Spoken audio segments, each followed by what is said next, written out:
Cloudcast Media.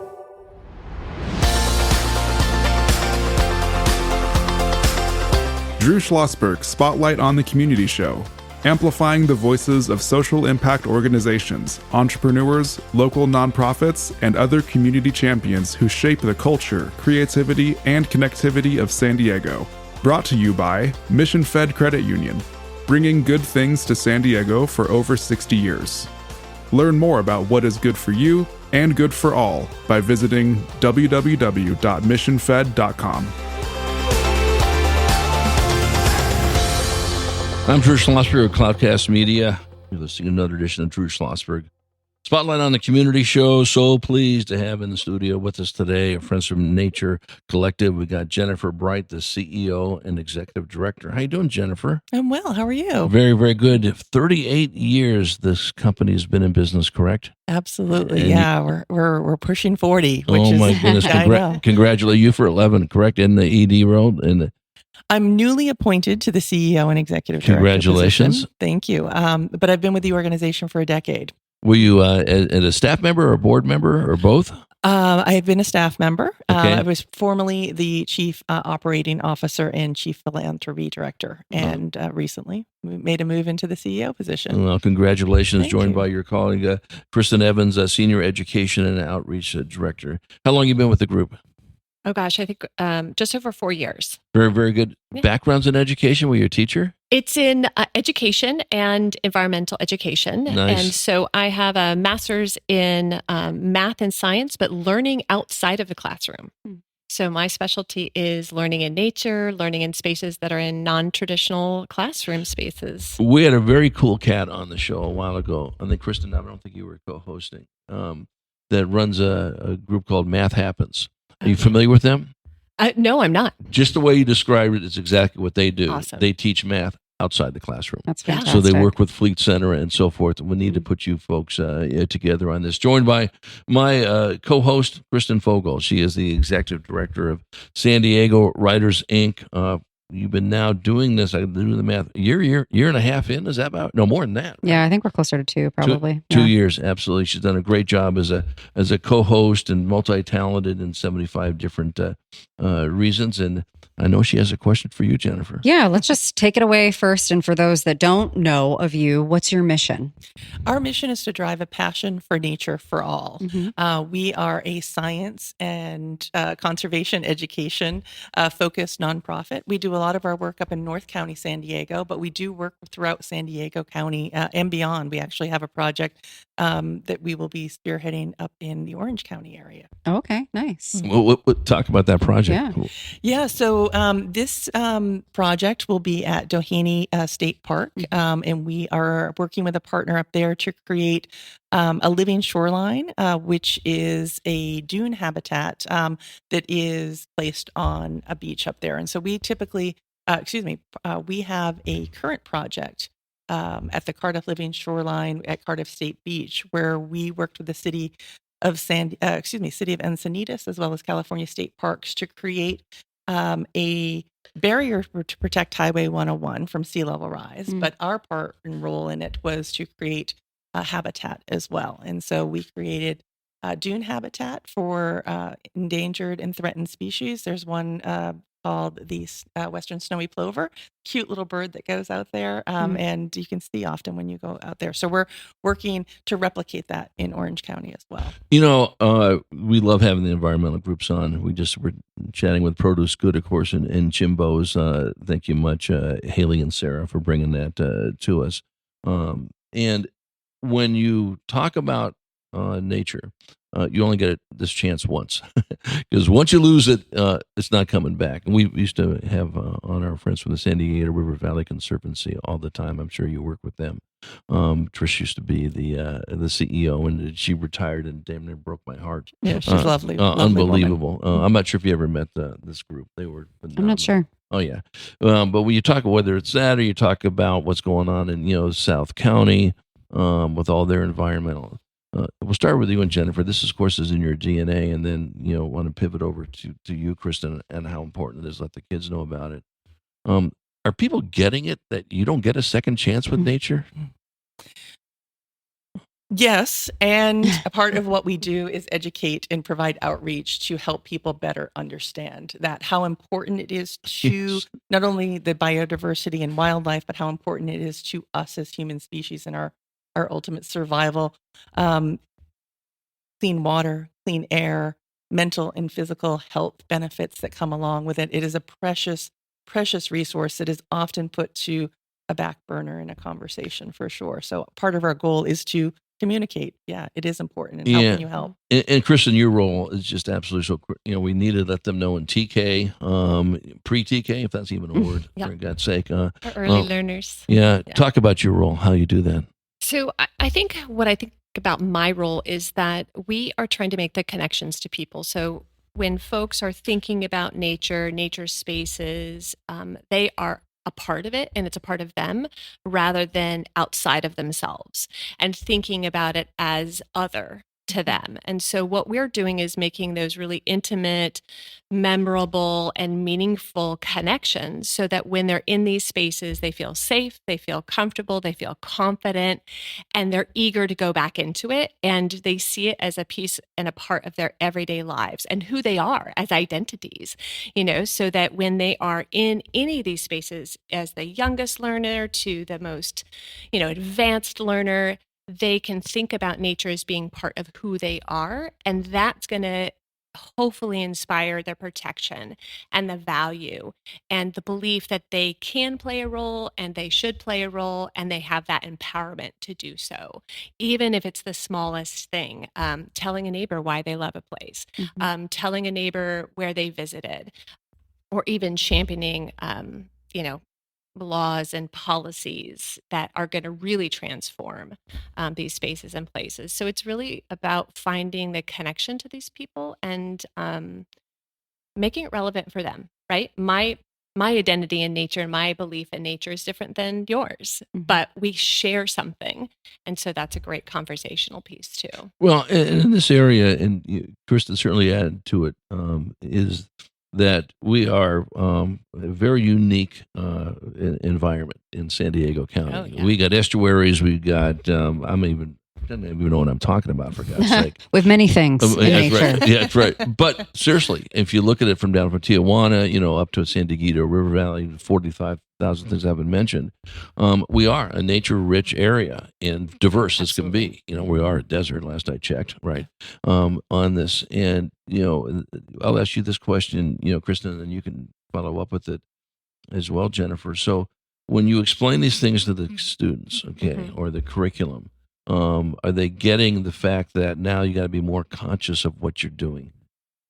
I think so. I think that they, young people are really quite brilliant and have lived long lives, even if it's only 5 years, 7 years, 12 years. So true.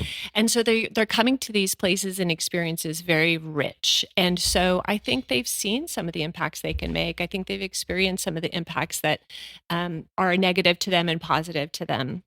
So is it the same as you and I thinking about these things? Not quite, but they're getting there and they're getting it in their level and in their spaces and places. And, I think, sometimes it takes us a while to get it quite right. We make some mistakes, we learn from it, we see others and learn from others. And so sometimes we just need to have patience and empower people to make those decisions. Yeah, for a turn and back. have fun, right? Well, but you know what? I think what's so important about it, you can't talk about it enough, and you can't, live it enough. And before I turn it over to Kristen, Jennifer, this has been going on for 38 years, with Nature, Collective, you being 11 years and relatively new CEO and ED.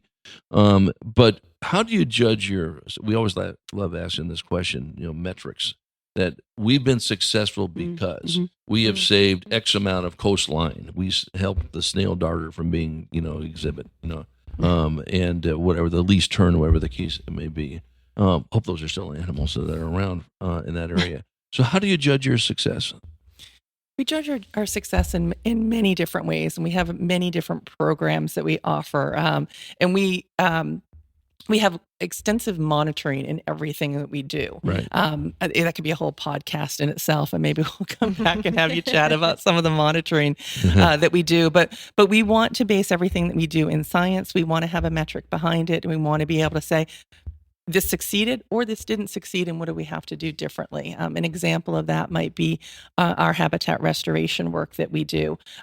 We'll go into areas and we will remove invasive species in one way or the other, and then we'll do replantings of native habitat that help expand the biodiversity in a particular area.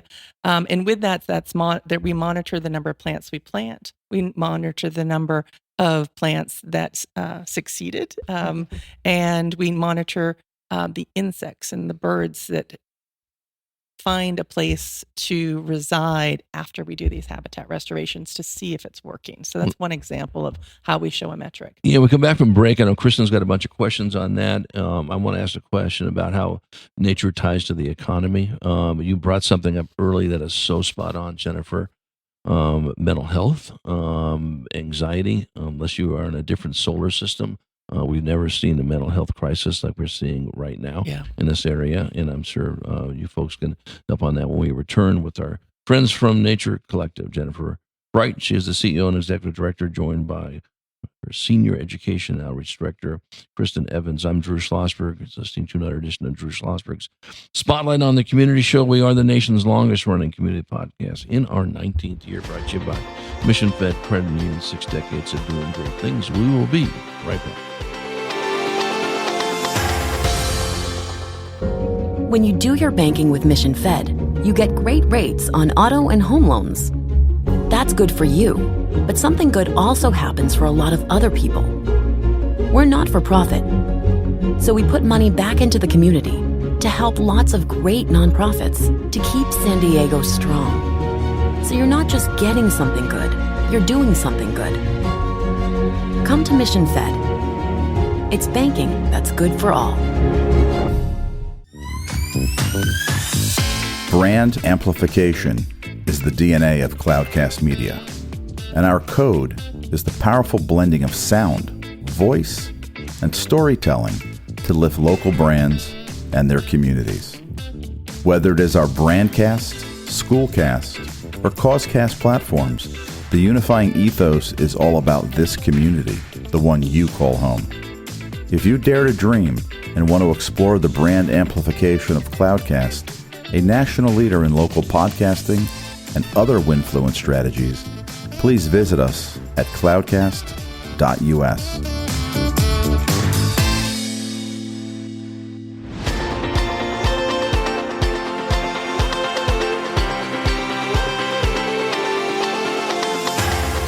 I'm Drew Schlosberg of Cloudcast Media, listening to another edition of Drew Schlosberg Spotlight on the Community Show, brought to you by Mission Fed Credit Union, chatting with the friends from Nature Collective in their 38th year, talking to Jennifer Bright, CEO and Executive Director of the organization, joined by Kristin Evans, Senior Education Outreach Director for the organization, joined by my co-host, Kristen Fogel, Executive Director of San Diego Writers Inc. Kristen? Yeah. So I'm all jazzed up about, our identities with nature and all that sort of stuff. So now I'm curious, what do some of those programs look like? Yeah, we have quite a depth of programming. Mm-hmm. So we have our school-based program. So we're serving students, teachers, the school community at large. So that also is inclusive of families, it's inclusive of staff.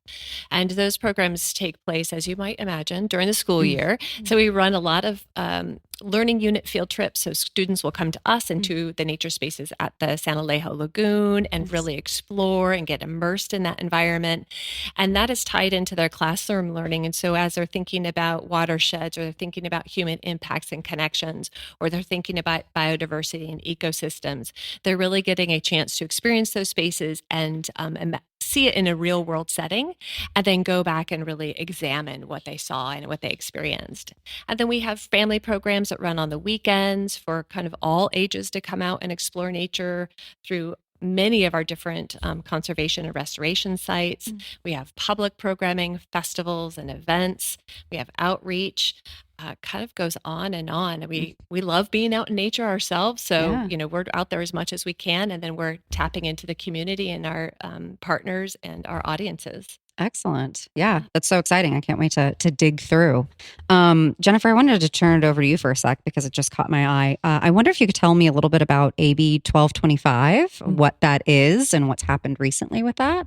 Yeah, we had the privilege and honor to be able to travel to Sacramento and support the California disability rights in a bill that was being sponsored to give people with disabilities the opportunity to be part of the planning process in accessibility to state parks and state beaches. And we were there not only as a champion and supporter of that bill, but we were there as well to highlight some of the projects that we've had success with, working with partners with designing trails that are accessible at San Elijo Lagoon, and show them it can be done on a state and local level without some of the complications that the general public might think might be hurdles to accomplish. Excellent.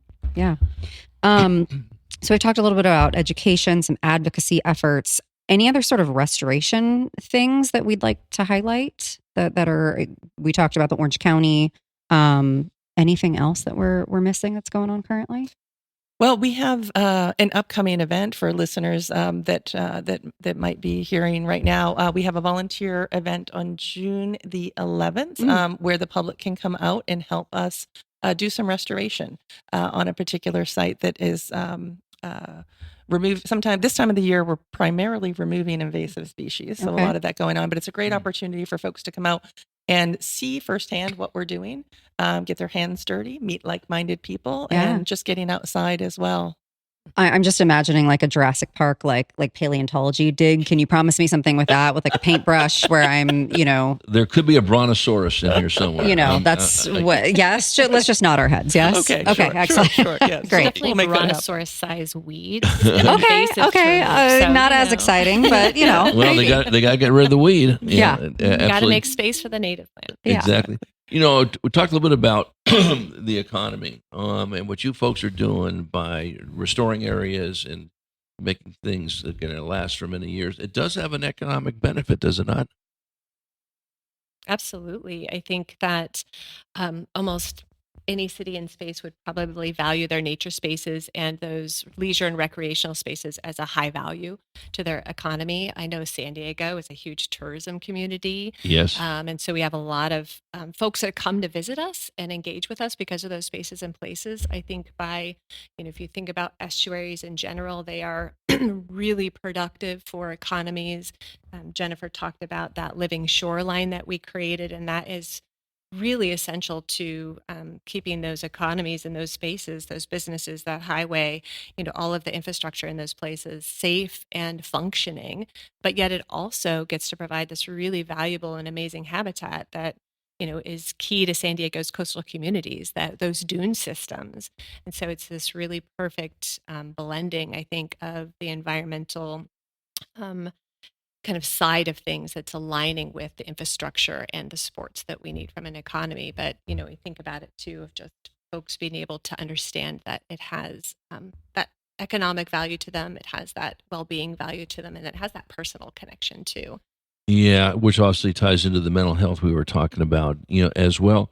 I know you mentioned you're going to be doing an Orange County event, but does your wings stretch all the way to every part of San Diego County, all from the east to the north to the south and the west?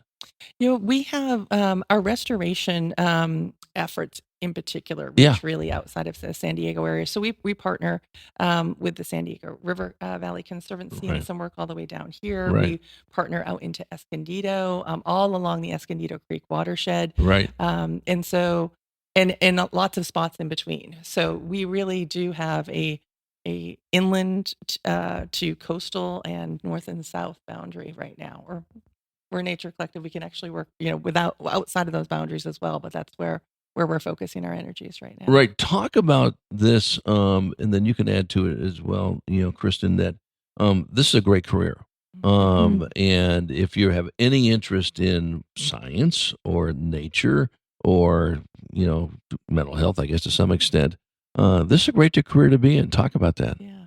I would say that last point you said to mental health in general, while we have very talented and experienced folks that are, and everything we do is based in science. When I first came to the organization, I remember walking on a trail with one of our board members, and they were bombarding me with information about this bird and that bird and all of this. And the organization was so science centric in their communication that I identified an opportunity to be able to realize that the trail, while it has all that it also is just a beautiful space to be. It's a beautiful space for us to collect our thoughts, to find a moment of peace. There are all throughout San Diego County, you can go a quarter of a mile down a trail and you wouldn't think you're in one of the largest cities in this country. And it just gives you that opportunity to breathe and find a space. And even if you don't know the name of that bird or you don't know the name of that plant, you don't have to know all that. You can be part of it and protect it just for the experience and the mental health and physical health that it's providing. Yeah, and I think, for that, and again, what you do, Kristin, is just letting these kids know this is what's part of it. I mean, how fun it is for them maybe to go back home and, Mom and Dad, I learned about X, Y, and Z. Yeah. Let's see if we have one of these in the backyard. I've been very fortunate. I've lived for 33 years in the Park Village area, Rancho Penasquitos, which is right by the canyon. There is an aviary in my backyard, for God's sake. I see more birds chirping around. I happen to be positioned in a way you hear nothing but the birds because I'm away from the street. That's nice. Oh, I'm telling you, it's like literally, it's phenomenal. And I always take a step back, and I'm fortunate enough, I just have to go to my backyard. And, you want to talk about getting away from life and all that, I think is real critical. But the reason why we talk about the jobs in this, Kristin and I, love to talk about college and career pathways. Yeah. We bring a lot of educators on Classroom of the Future, which I am heavily involved in. That sits in its DNA. Do you talk at all about that, Kristin, when you're talking to the kids about there are different types of jobs in this field? Absolutely. They're always curious. Mhm. How do you get this job? I love this space. I want to be out in this space. We have a lot of students too that are saying like, oh, I don't hike. I don't like to play outside, but I love to, program computers. And I think the nice thing about this industry is there's so many entry points. We need folks that can be programmers and that can run GIS programs and can monitor nature. We need folks that can do communication. We need folks that can educate. We need folks that are great at building relationships and raising funds. There's any job you can imagine, there's a space for it in nature, in environmental education and conservation and this industry. And I think that really opens folks' eyes to, I can bring my passion and talent to these spaces and enjoy it every day, feel like I have empowerment in making a difference. And I think too, to Jennifer's point, they also get to kind of breathe it all in or hear it every day, right? I think nature can be everywhere and everybody has a space here and can have that sense of belonging and build a career off it. And it just depends on what path you want to take. The doors are open, but I don't think a lot of people are aware of that. And so that's what we try to do is open those eyes a little bit more wide to say there is an opportunity and this is what a path could look like. Here was my path. Here was their path. Here's what his path and her path. And there's opportunities to see it modeled and just light that spark and let them kind of really follow that pathway however they see fit. The example we use quite a bit on the show, I worked for the Union Tribune for many years and I ran community and public relations. And in our heyday, we had about 2,400 employees. I think that was the right number. 7/8 did not write. Only 1/8 wrote. And so what are you talking about? Oh, we delivered the paper, we marketed the paper, we sold the paper, we designed the paper, we, were the lawyers for the paper, we were the finance department. I said, listen, your passion may not be hiking, but you like to draw, right? Well, listen, Nature Collected could probably use some of your work and posters and all that business. I think that's great. I'll start with you on this, Kristin, and then you can fill in. What can we do? What can our listeners do to support your efforts, specifically when it comes to schools and outreach? I think there's lots of ways to support us. You can participate in the programs we have. So, just coming and engaging with us, being in these nature spaces is a great way to get involved and to meet your own needs and fill your own bucket. There's opportunities for you to support our programs through philanthropy, and Jennifer can speak to this much more effectively. There's opportunities for you to join through partnerships. Maybe you already have a passionate organization that overlaps with us, and that's a way for you to bring your time, talent, and treasures to us in different ways. So I think there's a lot of different levels and opportunities to become involved with Nature Collective. You can go and visit our website, naturecollective.org. You can give us a call. You can find us out on the trail. We're out there a lot of the weekends and the weekdays. So we always encourage people to join us however they can and as often as they can. But I'll let Jennifer kind of speak to the philanthropy part, because that's what she does really well. You did a great job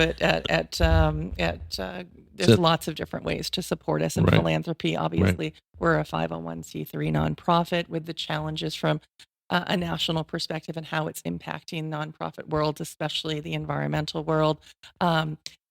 This is an opportunity for people. I know I was sharing this with somebody the other day of when I feel frustrated with what's going on in the world, I often make a donation to the ACLU because I know they're going to be able to do things that I can't do. And it gives me a sense of relief in that moment that I was able to do something beyond just complaining about it or talking about it or feeling frustrated about it. And so I think that's an awesome thing that people can do when you feel like your hands are tied. It can be a $5 donation. It can be a larger donation, but that donation helps make a difference with whatever organization is your passion, and we'd love our organization to be your passion. Well, as you know, as being a great fundraiser, and obviously you had that role before, now as a CEO, so then you're wearing 55 hats. Yes. There's no such thing as too small of a donation. Correct. And there's no such thing as too small of volunteer time. All right, you can only do 1 hour this week. Not a problem. Maybe it's 2 hours next week. $5, beautiful. Yes. Maybe next month it's 10. Maybe in 3 months it's 10. Who cares?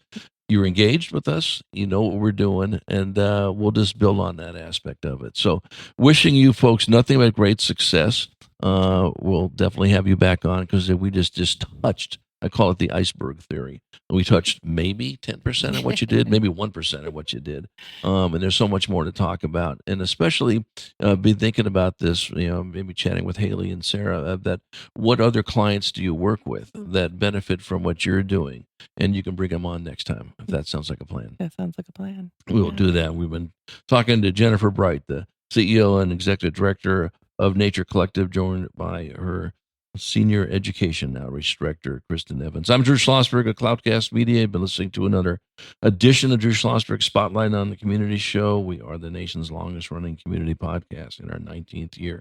Brought to you by the unbelievable folks, Mission Fed Credit Union, 6 decades, doing great things in nature, food insecurity, financial literacy, and so forth. Joined by my very cool and talented co-host, Kristen Fogle. She's the Executive Director of San Diego Writers, Inc., and we hope you enjoyed the interview. You've been listening to an episode of Drew Schlosberg's Spotlight on the Community Show, amplifying the voices of social impact organizations, entrepreneurs, local nonprofits, and other community champions who shape the culture, creativity, and connectivity of San Diego community. Brought to you by Mission Fed Credit Union, bringing good things to San Diego for over 60 years. Learn more about what is good for you and good for all by visiting www.missionfed.com.